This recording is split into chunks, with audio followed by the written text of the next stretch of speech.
This is how we do stuff. It's the Cowboys. We're trying to do something. Really, it's time to leave the football team. It's time. It's your time. It's our time right now. It's our time right now. It's our time right now. It's our time right now. It's our time right now. He was a giant, and he was a cowboy. Now these two former rivals have joined forces to bring you the most insightful, perceptive, and controversial sports talk podcast in America. Former Dallas Cowboys defensive end Jim Jeffcoat locks horns with former New York Giants wide receiver Byron Williams. And now, here's Byron Williams and Jim Jeffcoat.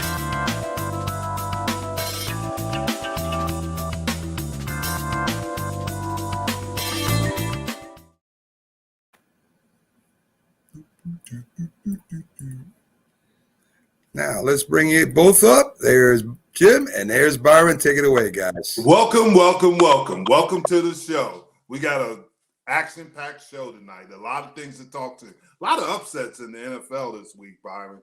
So a lot of upsets. You know what I mean? That's what the NFL stands for. You know, anything can happen in any given week. You know, we had some teams just knew they were going to win last week, but it was a different outcome. Yeah, it was. And let's start talking about some of those upsets. First one, let's talk about it. The Jags and the Bills, which was a huge upset. Everybody thought the Bills was going to beat them. I think the point spread was like 14, if I'm correct. Right. And the Jags came out and actually, believe it or not, the Bills played good defense, but Josh Allen was off, and that hurt him on the offense. And everybody now questioning whether they're any good and stuff. You have, and you know how it is in the NFL. You're going to have off weeks, no matter how talented you are. Exactly right. That happens with every team. Yeah, exactly right. And that game was 9-6. And I know when they kept showing the scores was flashing. And I was shaking my head. I couldn't believe that, you know, the Buffalo Bills only scored 6 points in a game. And that's unbelievable, you know, just to know that they got a high-power offense and they have really played well all year, you know. Mm-hmm. Mm-hmm. And the thing is that it was interesting that on daylight savings time, a lot of these teams struggled in there. I know my favorite team, they struggled because they forgot the game started at 12, which was really 1 to them, and they forgot about it and didn't show up until late in the fourth quarter. So I know that happens, but that's not an excuse. But daylight saving time got a lot of teams with upsets. Caught a lot of people off guard. I think it kind of messed up the schedule. Maybe the chemistry was just a little bit, and you know these teams were still sleeping. You know they still getting that extra hour of sleep, I guess. So it was a big weekend in the NFL, really. No question. And then we had Atlanta beating New Orleans in that last second. I couldn't believe that. I really thought New Orleans was in the position of where they started looking better, positioning themselves for the playoff run, and then they went down there and Atlanta just took it to them. I mean, they did. And now here's the thing I've always thought about Atlanta. I've always thought that Matt Ryan was a really good quarterback, and I thought he can manage a game, and that's what's scary about it when you have a quarterback there. If he gets the time, he can get you. Cordell Patterson, and you could probably talk a little bit more of it. He's one of those guys. I read an interesting quote from him. He said that his mother worked 3 jobs to take care of his family, and he plays 3 positions. You know, he plays the kickoff, he plays the wide receiver, he plays the running back, and he said, if she can do that for me, then I can play 3 positions. So he's one of those kids that appreciates having the opportunity to play in the NFL. Yeah, he's a like a hardcore worker. I mean, he's all out. Whatever he do, if he line up a running back, a wide receiver, a kickoff return, a punt return, you know, he's always make big plays, and that's what he brings to the table. And he brings that excitement, and so they play with a lot of momentum. And you know, and the Falcons, they got a good coach, and I think with that being said, they are turning things around and they playing with confidence, and they've been in every game. I mean, ain't nobody really just beat down the Falcons all year. I think now they get to the point of where they believe in themselves and they really reflecting what they can do on the field. And You know, they played the Saints really well last week. And that's my point always with a team like that. He's proven that he is a good coach and he manages it. This was interesting what Matt Ryan has said about Smith. This is the first offensive coach he had that would go in there and watch film with him and ask him basically what are his favorite plays. And that's always been my peeve with quarterbacks. You got to know what they do well and what they like and what their abilities are. And the smart coaches know that. They know that I have this quarterback that can do these things. Then I utilize them. There's some things he doesn't do well, and unless it's a situation where I can't avoid it, I got to keep him out of those situations. Yeah, and the coach had charged that he ain't really got the coach, so he have a passion for football. He believed in creating this style of offense. You know, he believed that football is a challenge to him, and that's why he's coaching the National Football League. And so, yep. I just think it's good that he's coaching and he's living out his own dream. He's not trying to follow his dad's footsteps. And you know, he can be with FedEx easily. He can be working FedEx, but he wants to coach, man, and he believe in what he's doing. He bringing that whole tenacity that he like to formulate all these different plays and things like that. And another thing, Matt Ryan is just made it to the top 10 of quarterbacks just by his performance this last weekend. No question. We got a comment that asks us, what did Aikman and Sims do well? And I can start with Troy. Troy was great at timing routes. He grew up with the Norv Turner, Ernie Zampese, and they all came from Sid Gilman. So everything was timing. And if you know where the wide receivers are going to break and what they do. Really wasn't he could throw the long ball, but if you look at his passes, they were intermediate passes for the most part. And he did a tremendous job with that. Plus, he was a tougher guy than people probably knew because, I mean, he took some hits now. And he, at the beginning of his career, it was difficult, but he learned it. Norv Turner was the best thing that ever happened. When the Cowboys hired Norv Turner, that was the best thing that ever happened to Troy because he fit the abilities that Troy had, and he knew what Troy did well. And that's the thing. And I'll tell you another coach that Troy really could have extended his career if he listened on it. It was Chan Gailey. Yeah, Chan Gailey. Yeah. Because Chan knew what Troy at that point in his career did and how he did it, and he tried to gear the game plan to his strengths. Well, with Phil Sims was the kind of guy that knew his receiver. We had like 5 or 6 different wide receivers because we used our tight ends a lot. He was able to throw the ball to guys out of the backfield, the running backs and things like that. So Phil was the type of guy that didn't really throw a lot of interceptions. You know, he played error-free football, and then he was a leader on the football field. Being a leader on the football field, meaning that, you know, we're in it to win it. If we have to run the ball, he always knew the downs and distance. He like I said, he didn't make any foolish mistake, and he didn't take any necessary sacks. So the one thing about Phil, he got the ball. We had some timing routes, you know, outs and in cuts and things like that, and he put that ball right there.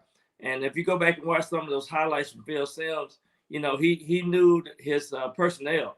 You know, Lionel Manuel, Phil McConkey, Ernest Gray. He knew all of the types of different receivers. Later on, Odessa Turner and all those guys, Stephen Baker.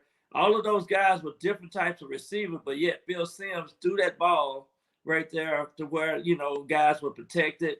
And a lot of times, the receiver can take those big hits as well. And we had some real good tight ends with Mark Bavaro and Zeke Moore and all those guys. And they did a good job. So he was able to use Otis Anderson, the running backs, and Joe Morris. So we was able to use different personnel sets, and those were the things that we did. And of course, we knew we was in every game because our defense played that hardcore, just bruising football, and they'll knock your lights out. And you know, you got Lance Taylor making those turnovers and things like that. But it was just a exciting time, you know, because we were turning the corner on losing. Now we're winning. And that was the things that we did back when Phil Sims started with the Giants. Well, it's interesting that you bring that up because the next thing we're going to talk about is the LA Rams and the Tennessee game. And everybody was talking about Derrick Henry being out, the Tennessee season's over and everything. But just like you said, Tennessee and obviously Vrabel is a Bill Belichick from that school and everything, and which is a Parcells school. They played defense. They played lights out defense. They were physical. They were making plays. The defensive tackle had 3 sacks in the first half. And he played lights out, but their whole defense played lights out against the Rams, who they were, a possible Super Bowl contender and things like that. They came out and played them. And was interesting, Adrian Peterson turned back the clock a little bit on them. And they had Foreman, but Peterson played well, and Tannehill played well. And absolutely. And in Tennessee, what I like about Tennessee, it's kind of like what Gary Reason said last week. He said that, sometimes Carl Bank would come in and straight, and then he'll make the play. And that's kind of how you see the Tennessee defense. I mean, some of the safeties and the strong safeties, and they would come up like they're going to get ready to blitz, and then they back off. And then 31 made that interception.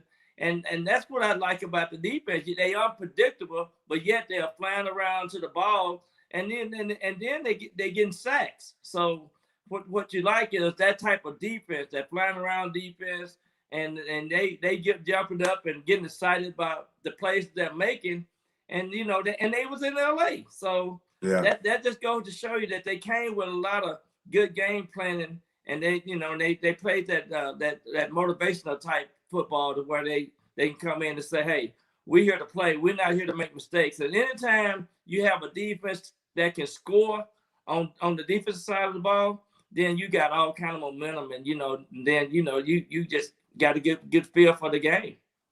No question. Now, do you think Tennessee can keep that up? Because here, it's still how many more games left, and that's the thing you got to look at. Is that can Tennessee keep that intensity up on defense? Because they, like we said, they play really good on defense, and they do. They still have some good receivers in Brown and the other receiver, obviously, and they have some talent. Julio Jones made some good plays too. Yeah. So yeah. So I just think Tennessee is like getting on fire at the right time. They playing team football. They got not only the special team playing, the offense and the defense playing. So I think too, special team and defense. We always say defense win championship, and that's what right now they defense in the top 2 or 3 right now. That just rocking it. They bringing it. Mm-hmm.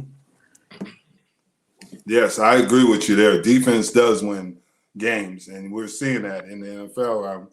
The Jaguars are a perfect example of that, a 9-6 game, and they stop a high-powered defense, offense, excuse me. Yeah.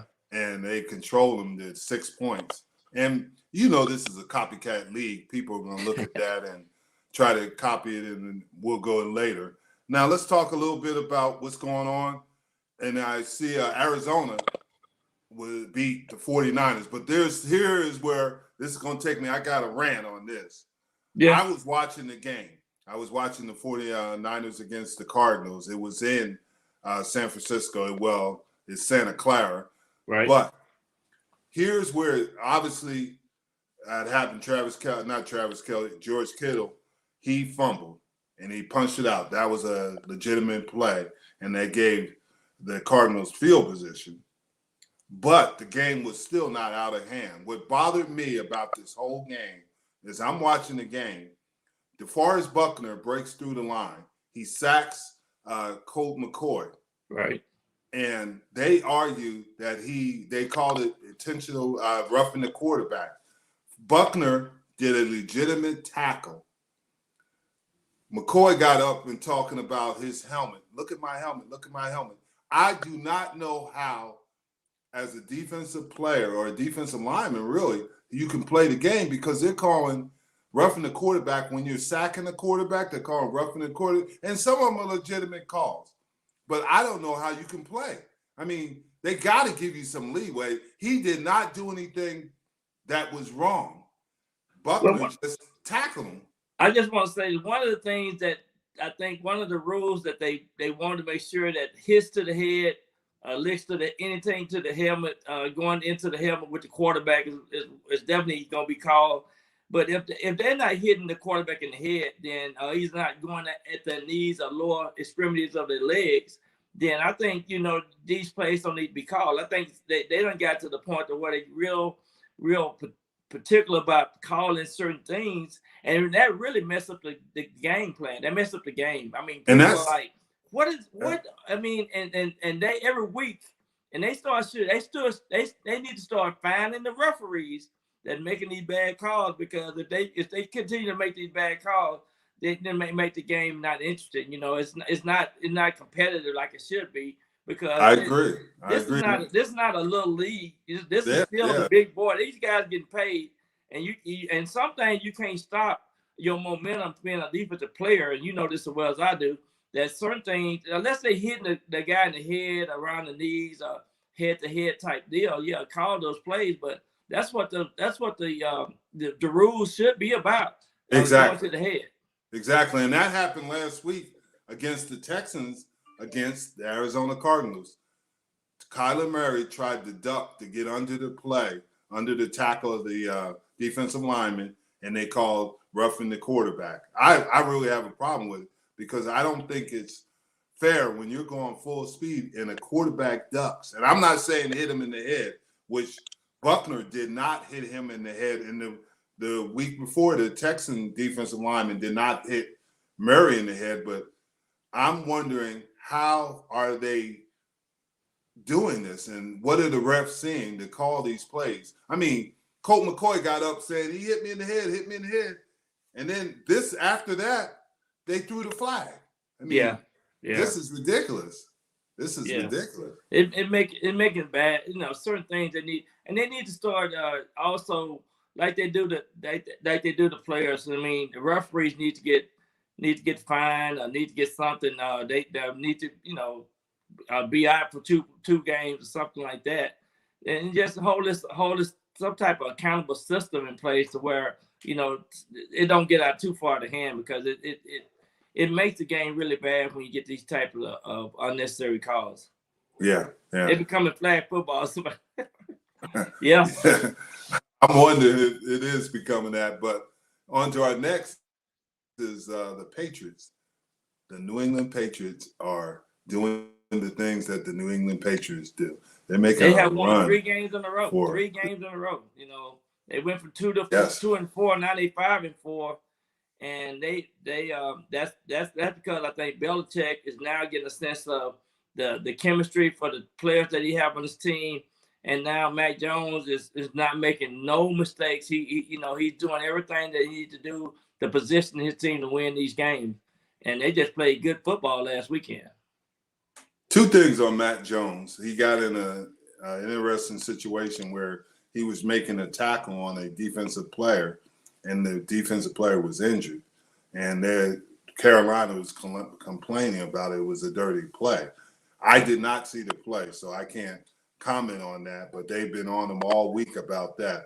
The next thing is, it goes back to what I'm talking about. They're learning what Matt he does well, Jones, and they're utilizing that. They know he might not be a great long ball thrower. He might be just intermediate or short passes, and he's learning the game. This is what we said about young quarterbacks. They got to understand how people are going to attack him, and that's what he's doing. He's understanding it, and he's getting the guidance from his coaches to let him become a better player. And that's what young players need. Yeah. They need somebody who can guide them in the right direction and show them the mistakes and how to correct those mistakes. And that's what's happening with Mac Jones. Well, when this is what I thought about the play. I saw the play. When you're out there in the heat of the battle, and then you're being tackled as a quarterback, and you're thinking that the ball is fumbled, and you're thinking that this player done picked the ball up, and so you're thinking that you're not looking up at the player, you just mainly just grabbing his leg, make sure, and you're thinking that this player done picked the ball up in his fumble recovery by that player, so he was trying to tackle him and trying to get him down. That's what I saw. And but he didn't. But the player didn't have the ball. But he was down. And when you get on the heat of when you're in the heat of the battle out there on that football field, and that ball has some crazy bounce, and it could be in anybody's hand at any given time. And so he just wanted to make sure that he was going to make sure that his teammates can come and help tackle the defender at that particular point. And that's what I saw on that particular play. He wasn't trying to hurt him, but the nature of the game is that you had mentioned the ball being on the bottom of the pile. Sometimes you don't know where that ball is when you're at the bottom of the pile.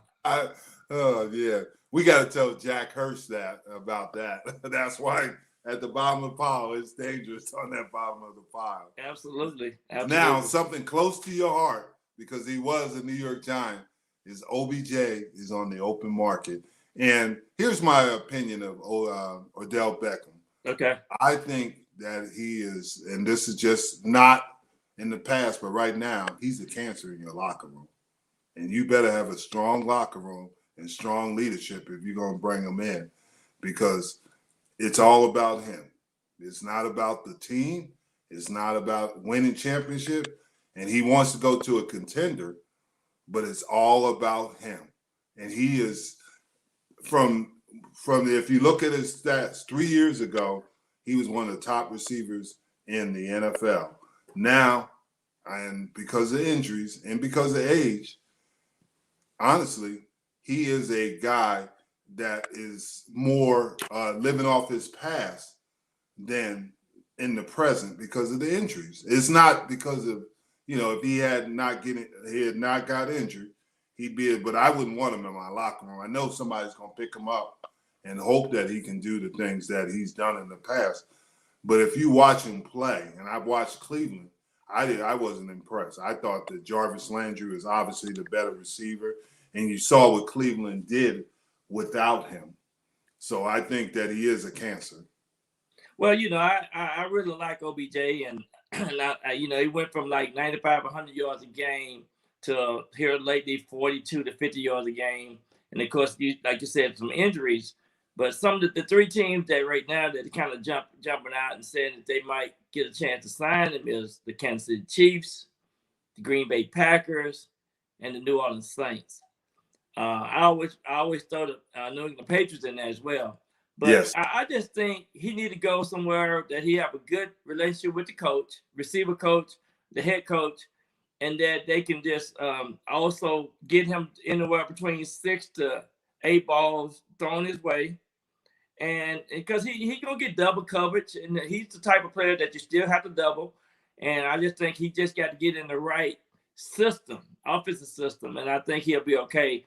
And he's 28, 29 years old, so he still got a lot of playing left. But the key thing, like you said, the injury's been one of the biggest concerns for a lot of players. But he's healthy right now, and I think he would bring a lot to a team that would throw the 100 ball at least 6 to 8 times a game, and you'll see what he'll do once he gets his hand on that ball. And I just think he's still in the top group of wide receivers in the National Football League. See, I know why you defended him. First of all, his father's from Texarkana, so we know that. And then the next thing is that he's probably still have a lot of family in the Texarkana area. So I understand that, but I don't know if I want him, because those guys can they can destroy your locker room, especially if you're in the position where you're fighting for championships. You don't need that disruption and that distraction. I just say, if he got a good receiver coach, a good head coach, and I think, you massage him and you come in, you work together on some things. And I think they can work out a system. I firmly believe that at the end of the day, every football player that put on a helmet and a suit, a football uniform, know how to come in and massage certain things to make sure the chemistry is right. And I think if he get in the right system, he gonna be good. He gonna be, he can make the second last run at it. That's what I'm looking for. I'm looking for him to make the last run at it, shed some of these naysayers up, and just play football. At the end of the day, you got to go in there. You got to be in shape. If you can stay healthy, he'll produce on the football field, no doubt. So I'm thinking, and that's the big thing is health. Yes. Yeah, he get that chance with the right team. That's what I'm hoping that'll happen. Yeah. Are the Browns better off without him? everybody's saying they are. They put up 41 points last week against the Cincinnati Bengals, and they seem to want to put that chapter, close that chapter, and move on. And I just think evidently it looked like they might be. So yeah, and their defense played better, Garrett, but Garrett is out. He was out for practice today and everything, and we also know Baker Mayfield has the shoulder there, and now Nick Chubbs is in the COVID protocol. So that is an issue that we'll see. We'll see if Chubbs makes it back, and if Garrett can play, then the one thing I was gonna say, we knew going into the season that the COVID protocol gonna be a decision factor on some of these teams, and now we see that, and like Dallas have their kick out, blah blah blah, but that's gonna happen each and every week. It's something that these teams gonna have to adapt to and make some adjustment. But yeah, Nick, man, he had a heck of a game. Yes, he did. Week. Yes, so he did. I was excited to see him back because it just brings more empowerment to the offense. So and that's what happened, Yeah, and he did. He had a tremendous game, and unfortunately, with the protocol, he still could be back by a game if he's vaccinated. Right. He could be back by the game. But they did show that they were, and on that same part is Cincinnati, were they overrated or they just had a bad week? And it seems like a lot of teams had a bad week this week for whatever reason. Well, it must have been the taking the hour, putting the hour back, and they slept over something. But you get some of that sometime. Yes. When you play in the National Football League, it's 17 weeks, and you have that open week or you have that bye week, and sometimes some teams just match up better. Like we were talking about the Saints and the Bucks, and we were talking about the Falcons and the Saints. Some of these teams just match up better, and they can just play these teams at a different rate of pressure. So I'm thinking too, it depends on how much sleep the players get and how much they can recover from the previous week. But another thing that's throwing off some of these schedules is Monday night and then Thursday night football. So that's another little tweak that they are doing to the schedule. You got to play these Thursday night games, and then sometimes you have the early Sunday game or the late Sunday game, then you have the Sunday night game. So it's a whole different thing. And I think whatever team can make the adjustments on how to get their players to settle down or either get the game plans in. It's just like the Cowboys. They play Sunday, and then they might have that Thanksgiving game. And so some of the teams are used to that, but some teams don't know how to handle that. That's true. I agree with that 100%. And how they adjust to it is big. The Cowboys played the Vikings at night, and now they came back, and everybody thought they were going to get after Denver, and they didn't. And then they played awful. And then some of them played. Tyron Smith couldn't play. Zeke was limping all game with the ankle injury, and they were very inefficient. But we'll talk about that a little later. Right.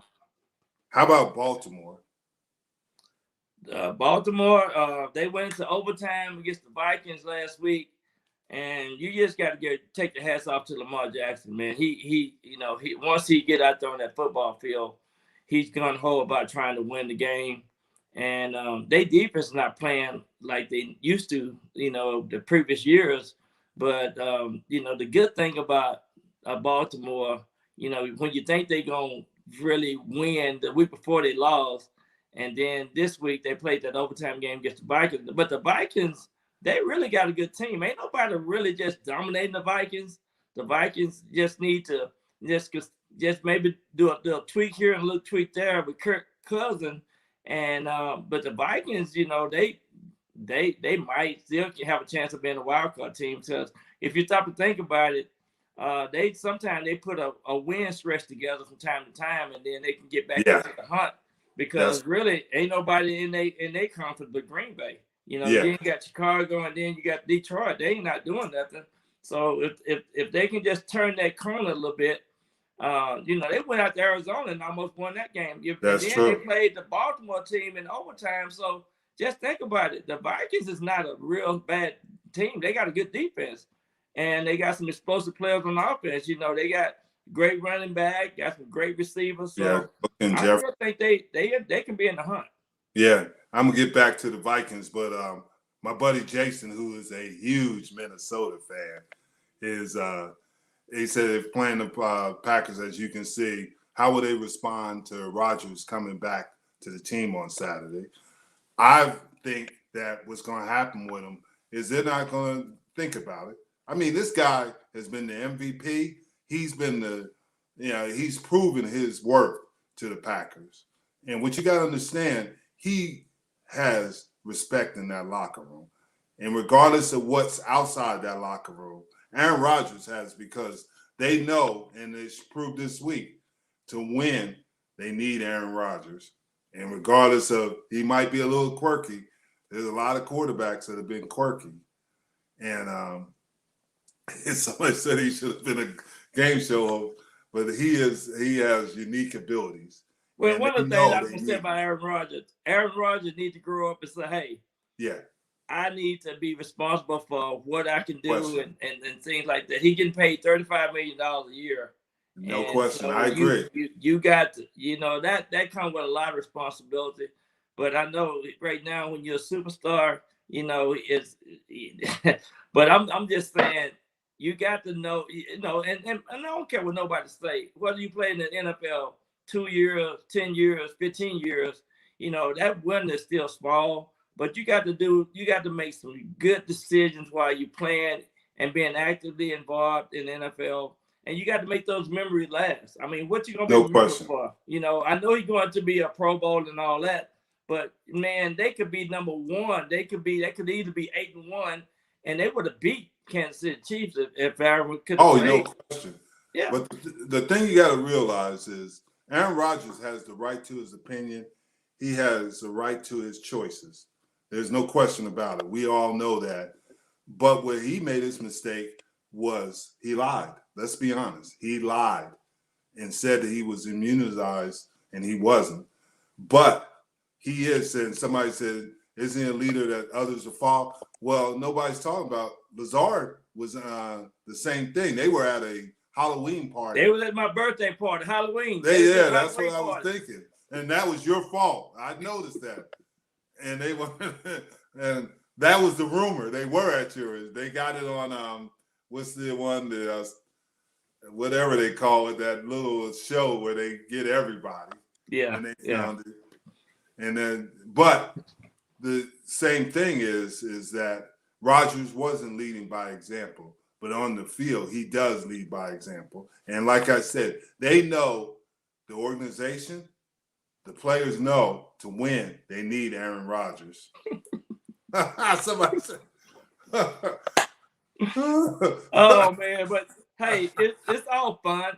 What we try to do is give you that locker room feel. And but Aaron, when he's out there on that football field, ain't nobody better right now. He just got that feel. He got that confidence. And he can get those players to play, man. Those linemen block for him, and it just looked like a whole complete team when he's a part of it. The only game that they look bad at, it was the first game of the season. Yeah, other than it's that, New Orleans. Them Packers are back, so you better respect the old Packers. Yeah, and you talk about Aaron Rodgers. When I think of Aaron Rodgers, I think of Charles Haley. Yeah, Charles was a unique personality, as we all know, and that we all bred. But I was in the locker room with him. But one thing about Charles, when he came to practice, he practiced hard. When he went to games, he didn't care who got the credit. He's going to play hard. And if he thought you had a better matchup, then he's going to, hey, you match up better against this guy. Let's switch sides. And he would say things like that. He didn't care about who got the credit. He just wanted to win. And I think that's a lot similar to Aaron Rodgers, is that we talk about him and being quirky and everything, but he wants to win, and they know they can win with him. Well, Matt LaFleur said that he didn't really prepare them, and that part of it was his fault, and that's good that the head coach said that. But Jordan Love, man, when you're first round draft choice, you've been in the league 2 years. it got to the point where you got to get your confidence up to play too. He got to step up. He made some decisions and some things that he should have been equipped to do a little bit better. And so when you look at it, you got to have these other players start stepping up as well. This is a game where you need players to step up, and the timing of it, if he's gonna be the next quarterback, he should have had a better game against the Kansas City Chiefs. No question. But he has to go through that learning process. Somebody said Roger looked like he came from back from a Grateful Dead. I think it's more Def Leppard myself, but but let's that's why you love football. I mean, you can cut it up and slice it however you want to. But I mean, all of that is mixed into the equation. No question. But let's get back to Baltimore and Minnesota, because I got a couple things my thoughts on it. First of all, they asked Lamar Jackson to do a lot, and he might do more than any other quarterback. The running, the throwing, the things of that. And here's an unusual thing. You talked about Kirk Cousins, and I'm not a big Kirk Cousins fan. I'm not a fan of his at all, but he's having one of his best years ever. So that's the thing. And somebody asked, will they fire Zimmer before Thanksgiving? They're not going to fire Zimmer before Thanksgiving. And it's kind of fascinating to see Minnesota, because something's wrong. And some people are saying Zimmer is, he's in your face. He's an abrasive personality. I've worked with Mike, and he means well, but he's the son of a high school coach, a very successful high school coach. Yeah. And but there's a missing piece, because like you said, they got a good defense and they're playing hard. They got Cousins is having one of his best years, but what is it? There's something. And you know what? And this is from a player perspective. I think it's the blocking scheme on offense. Mm-hmm. And I think sometimes it's the play calling. I mean, you got some dynamic players out there, but I just think too, you might need to start swinging Kurt out a little bit more and not being in that pocket. You be in that pocket, those defensive players know where to come get you. Yeah. And so you might have to change some of the structure of your offense just to give it a whole different demeanor and dynamic. And so I think that they need to tweak that. I mean, they scored 31 points last week. Yeah, that's what I'm saying. And they was on top of the Ravens. They was on top of the Ravens from jump start. So I just think it's just a tweak here and tweak there. They'll be okay if they can just make those interchangeable parts. Yeah, but like we've been saying, time is running out for some of these teams. Oh yeah, no doubt. No doubt. Time is not on their side, because as we go deeper into November and then December, some of these teams are going to be questioning some of the things. Well, one of the things I was going to say is this is the last week for the bye week. So a lot of these teams, I know the bye weeks, the Giants, the Bengals, the Bears, the Texans, they'll be in a bye week this week. And after this, everybody's playing every week for the rest of the season. So that's true. You don't get that week off. And so a lot of these teams have played 9 games. And after this week, it'll be 10 games. So this is now, it's nut cutting time now. It's time to make sure that, people are going for the run of the playoffs. And that's good. And then we got a question. Our team's starting to run out of gas from training and not their preparation for game. I don't know, but because you were a runner there, and I conditioned myself to go the length of a season, and that makes a difference to how you train and prepare yourself, because this is really mid-season for them. A lot of teams, well, most of the teams, it's mid-season, and conditioning is going to be, but it's a different kind of conditioning at this part of the season as opposed to the beginning, because you should have your win, you should be really good. But I'm seeing some interesting things, just like Cooper with his hamstring, and then CeeDee Lamb with his ankle, and then also the running back. Michael Gallup is coming, probably be ready to go. Yeah, he's probably ready to go. Yeah, and DeMarcus Lawrence will be back before Thanksgiving. Yeah. So, and Zeke with his ankle. And then, Dad had the issue with his calf.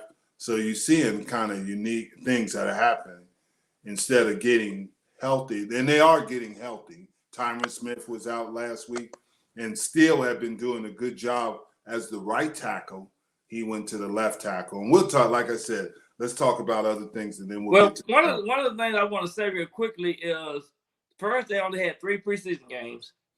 Secondly, they didn't know how to play none of the starters in the preseason games. That's true. And so this season, it's been a lot more injuries. Sometimes NFL season, they have injuries. So it's been a lot of teams putting a lot of players on injury reserve. That is then, true. Of course, you got that COVID the variation in there, what players have to sit out so many days, blah, blah, blah. So it's kind of like a different dynamic this season. And then they add that extra game to the season. And so it's a little bit different dynamic. But we in mid-season now, so you'll start seeing a little different format on people, making different adjustments to these teams. That is very true. Let's move on and let's talk about the Chargers and the Eagles. The Eagles are playing better, and maybe it was beating Detroit. And people would say, well, they were supposed to beat Detroit, but they're playing better at this point. And the Chargers, they needed that win. They needed that win bad because they hadn't been playing as well as they did in the beginning of the season. And like you said, that might be the difference is maybe it is conditioning, maybe it is training, but the Chargers did look better in this game. But I was impressed with what the Eagles are doing, and they always criticize Jalen Hurts. Jalen Hurts is doing the things that help them win. They just like we talked about Matt Jones, having somebody understand what he does well. We've had guests on here before that said that Jalen can't throw the long ball. Well, don't have him throw the long ball. He can throw short passes. He can throw dump balls. He can throw intermediate routes. Said Jalen doesn't attack the middle. Don't have him do that. Unless he has some open receivers in there, then he has to do it. But you, especially at that quarterback position, you have to gear the game plan for him to have success. I think one of the things that he probably need different sets. Bring the fullback, have the running back. They don't have a good running. Their running back's okay, but I'm just saying bring different sets for him and then give different looks. They're a little bit predictable. They're gonna throw out, trying to throw to the wide out. They used to be a team that throw a lot to the tight end. They don't do that anymore. So it's a different look for the team. So you got to put in plays to help him out because he's still a second-year player, right? So you want to see if you could add these dimensions to the offense to make sure that he can have some options. And then one of the things too, I think these young players don't have enough in the game plan is have 2 or 3 different plays. If you have 2 or 3 different plays, then you can audible to another play if you see a certain type of defense, right? Exactly. So give him that type of offensive sets. And then I think he'd be more apt to be more successful. The Chargers only beat them 27-20 by 3 points. That's right. 27-24. And so they really played a good game. That game went either way. The Eagles could have won that game. What's interesting, and you know more about this than I did, is Devonta Smith is a football player. I mean, for as slightly built it is, he's a tough kid. He can play. He can play. He's showing why he won the Heisman Trophy. Because you think about, well, he's not going to make it. He's going to get beat up. And that's what I thought. But this kid is playing at a high level for such a young player. He's one of those players.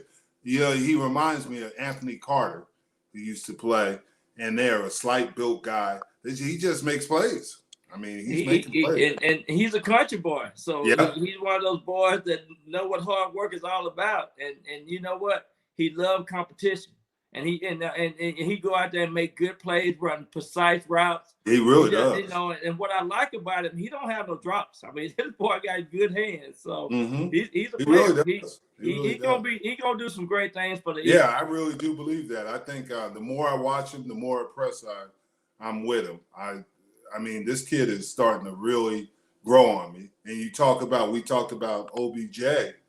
This kid, if he gets him going, this kid's gonna be better than OBJ. I really do believe that. I think he's that kind of athlete.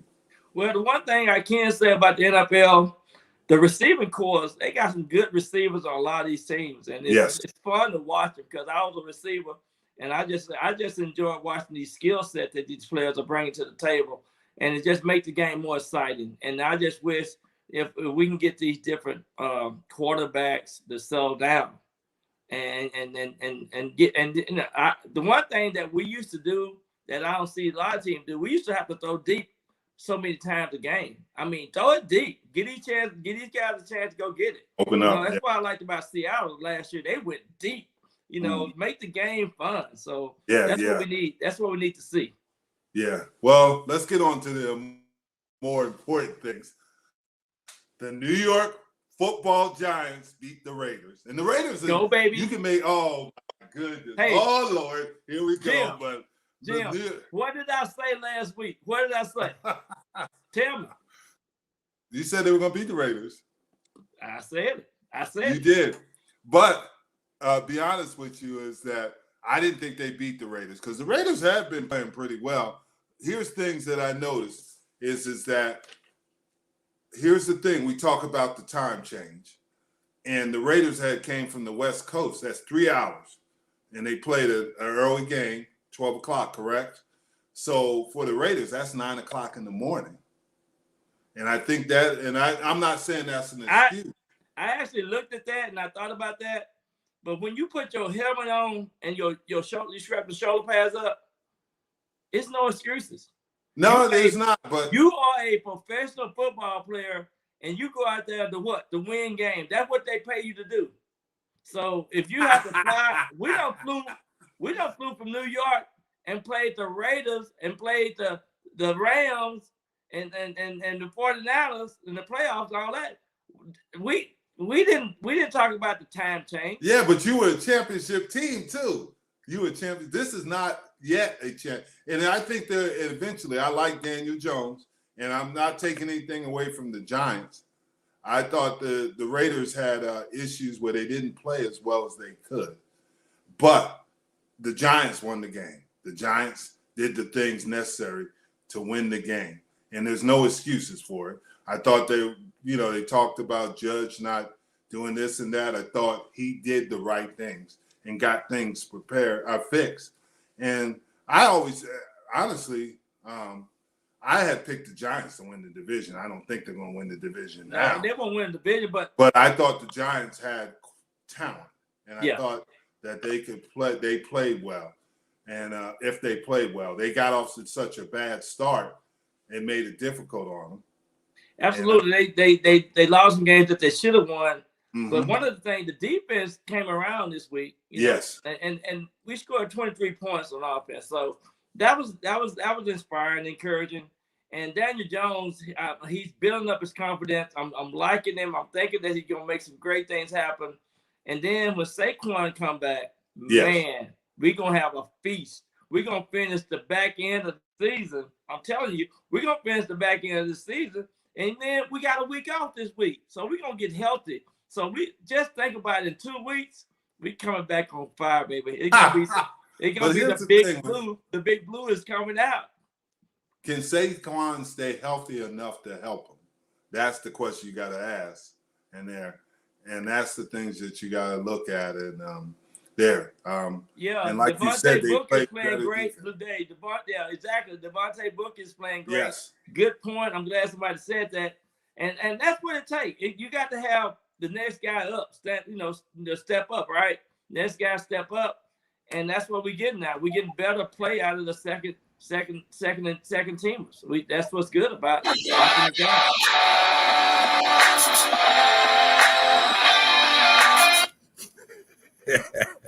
Go Big Blue. Yes, sir. Oh Lord! Now we're gonna get on to the real deal, the real team in the NFC East, Dallas Cowboys. What did I tell you last week? Oh, here we go. Hey, every team has. But you know what? I gave them credit last week because they've been playing good at home. Yes. I don't know if they just decided to think that you can lay down against the Broncos because they traded Von Miller. But I'm telling you, that defense of the Broncos played really well. But I tell you another thing that kind of changed the dynamic of the game was when the Cowboys had 4th and 1. They missed those first downs. Three And times. that just gave the momentum to the Broncos, and I just think that they got to get those first downs. Yeah, and here's the thing: I was at the game, and I go to all the home games, and there was no energy in the stadium. For whatever reason, there was no energy, and that shouldn't be an excuse. And then everybody says they've been they made uncharacteristic mistakes. But if you watch the Cowboys over the last couple of games, they were making the same mistakes, but they recovered from them. And their defense was playing better.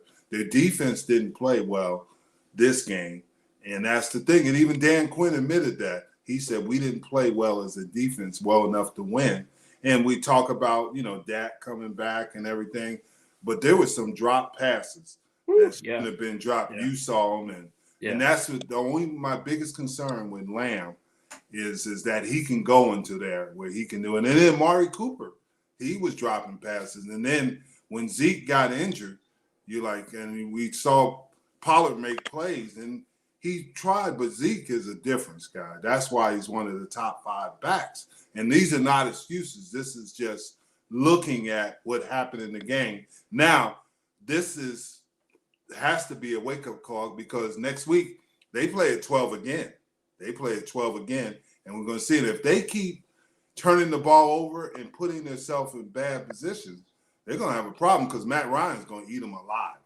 Well, it's going to be a high-scoring game, I think. I mean, this one going to be one of these games where they need to score 40 points. Yeah, and And then this Fitz guy, Kyle Fitz, he's a real player. And then you got Cordell Patterson. You don't know where he's going to line up at. Yeah. You do not know where he's going to line up. So you can say, well, Diggs didn't have a great game last week, and he struggled last week. Well, he might be on Diggs. He might be on the other side on Brown. He might be going there, and Fitz is going to give him some issues because he's that kind of tight end. He is a receiver and a tight end body. We'll see what happens. Somebody said they'll bounce back, and I'm thinking they will bounce back. Well, but it's not going to be easy. I was going to say this is going to be a good test for them because the Atlanta Falcons are playing good football right now. They're playing good football. Yeah, and then we talk about the Falcons. They're an up and down team too.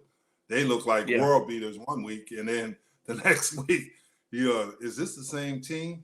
You got to get pressure on Ryan. He cannot get comfortable.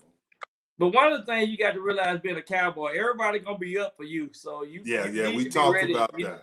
Yeah, you need to be ready for these teams like the Falcons. You got to prepare yourself. Can't take it for granted. You can't take the Broncos for granted. So you got to be ready. Yeah, it's the thing, and with the Cowboys is it's the most loved team in the world, but it's also the most hated team. That's just the reality. You better believe you're hated by the Giants. You better believe the Big Blue said, we're going to stomp that butt when you come up there. Yeah, the Little Giants always didn't like us, so I understand that. Little Giants had a superiority complex against us and everything, so I understand that. What do you think is going to happen with Miami and Baltimore? Miami and Baltimore, that's tomorrow night game, right? Yes, tomorrow night.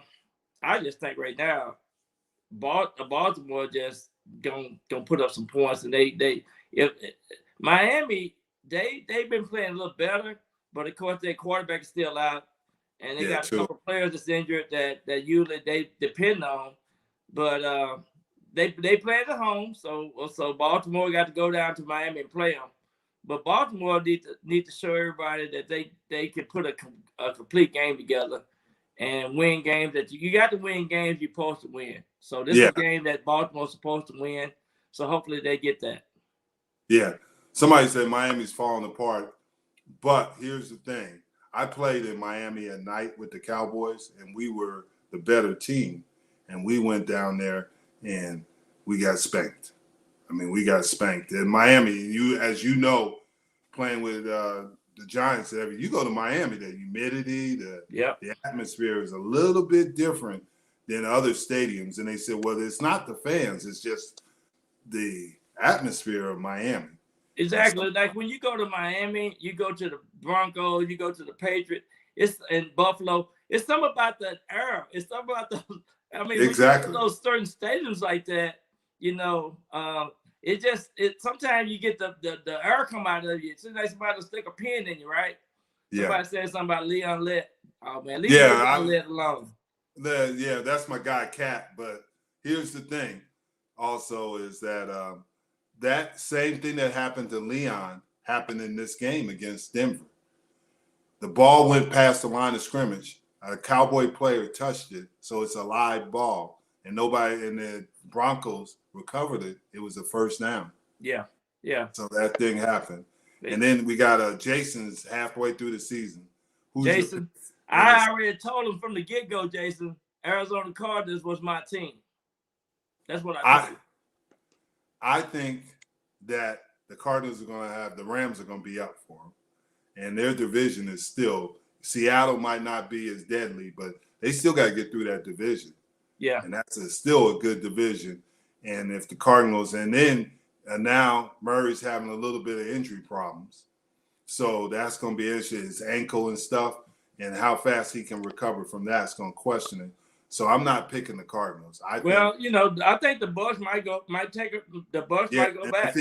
I still think the Rams.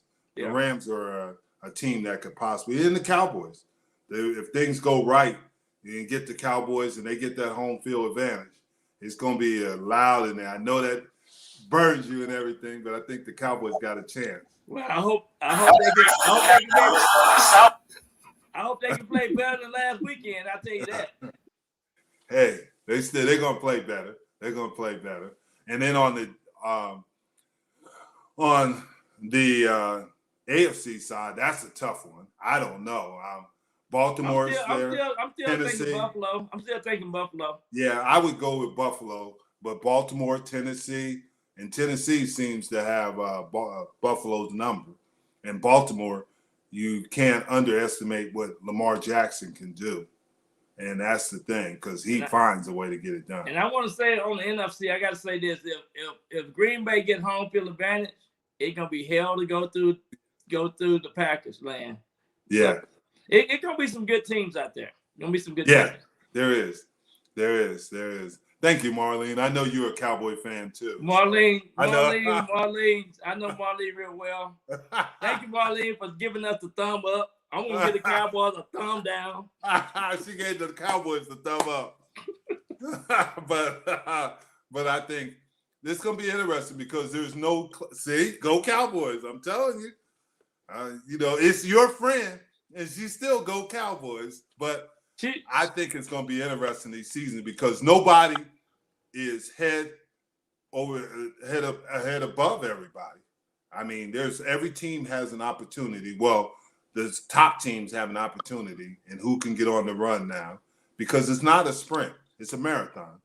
Absolutely, y'all know that, and you're going to get beat at times, and no matter how good you are, that's just the reality. Because there's the Miami Dolphins was the last undefeated team.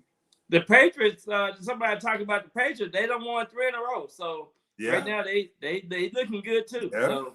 That's true. I don't think they'll win the division. I think Buffalo win the division, but you're exactly right.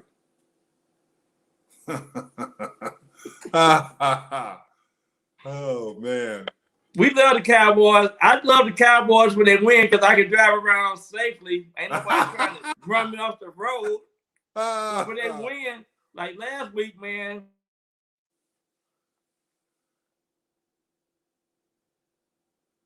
Oh, man. All over the place down here in Texas, about to run me off the road because the Cowboys lost. So, and the Giants and Philly won. Wait, Washington didn't win. Oh, Washington was on a bye. They didn't join the party. Washington got the Buccaneers this week at home. Yeah. Yep. So we'll see what they do.